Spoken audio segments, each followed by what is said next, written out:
Hello, this is Beverly from scrapandthread.blogspot.com. Today I wanted to show you a few different ways to make a faux textured paper.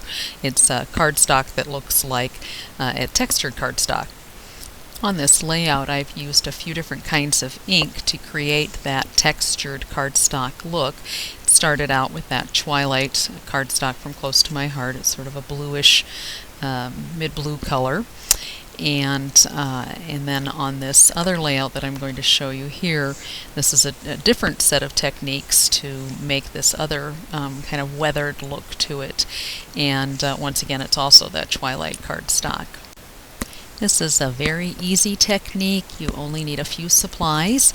You'll need some regular cardstock. I happen to be using olive cardstock from Close to My Heart, and all the inks that I'm using in the stamp pads are dye inks, which are water-based.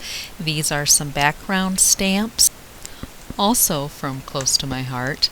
And then I always choose a couple of different colors of ink to work with. I try to choose the color that's the same color as the cardstock, and then usually a brown or a tannish color, depending on what kind of effect I'm going for.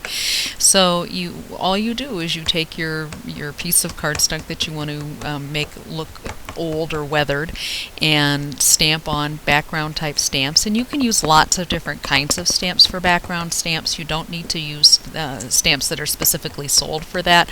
However, usually there's some really fun designs with those, so that's why I typically use these. The one that I'm using right now has music notes, and one of my other favorite ones on this for this particular technique is one that looks like linen or canvas fabric. There's one that's a weathered wood grain stamp, and then the other part is a text stamp in this particular set.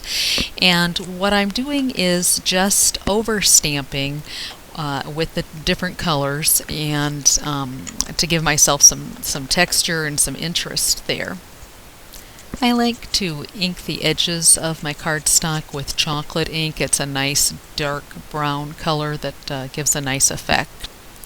Now, once again, using the olive cardstock, I'm going to try another technique, and this is with pigment re-inker. And pigment inks are a lot thicker. You'll see that this re-inker comes out sort of like paint, whereas the dye inks are water-based. And so you just put a few little droplets or blobs of re-inker on your cardstock and take a regular little sponge and just rub the ink into the paper until you get the effect that you're looking for. I like to make sure that my whole cardstock is pretty well covered, and I typically try to make it be a little bit lighter either on the inside or the outside, but not have it be consistently the same tone throughout. I'm speeding up the video here so you can see the process, but not watch it in real time so that it won't take quite as much time. When using the pigment ink, you'll either need to set it aside to dry for quite some time, or you can heat set it with a heat gun.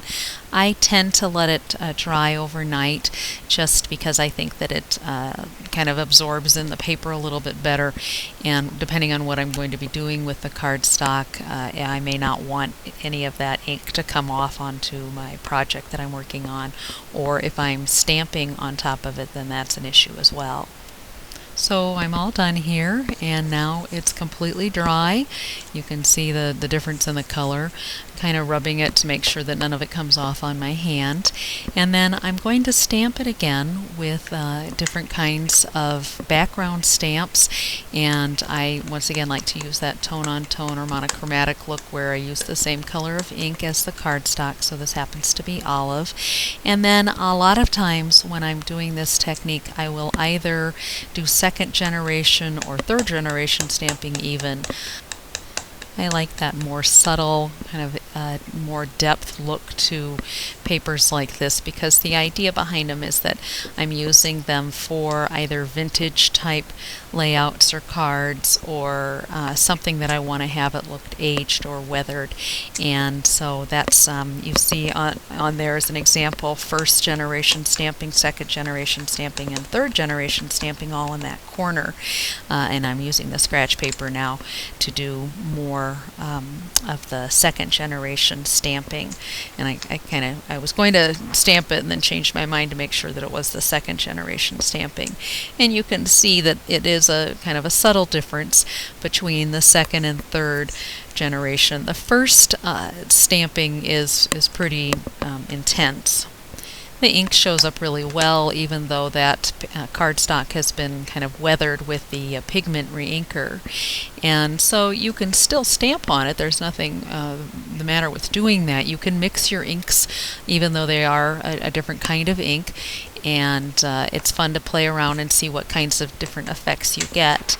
I'm using a border stamp here, and initially I think I was going to use the olive ink, and then I decided to use bamboo on that to see what it would look like, and did a second generation stamping where I stamped off on some scratch paper first. Close to my heart stamps do come with that little foam pad that you see there that goes underneath the cardstock, which then will give you a nice impression onto your paper that you're stamping. And I tend to stamp off of my edges so that it looks like the design is continuous even if my paper has ended. So you can see this is a fun, easy way to make some really cool background type paper, and you can make it as vintagey looking as you want depending on what kind of effect you're going for. Use whatever kinds of stamps you want. You don't need to use things that are specific to vintage type designs to be able to do this. And you know, mix up your backgrounds and your border stamps or other stamps that you really like and create the effects that you want. Whether it's with wood or linen or whatever. I recommend using what you love. So here's an example of stamping directly on the paper with regular ink, and here is just the re-inker kind of sponged onto the cardstock, and this one is a combination of the two. Thanks so much for spending time with me. I really do appreciate it. Have a great day. This is Beverly from scrapandthread.blogspot.com.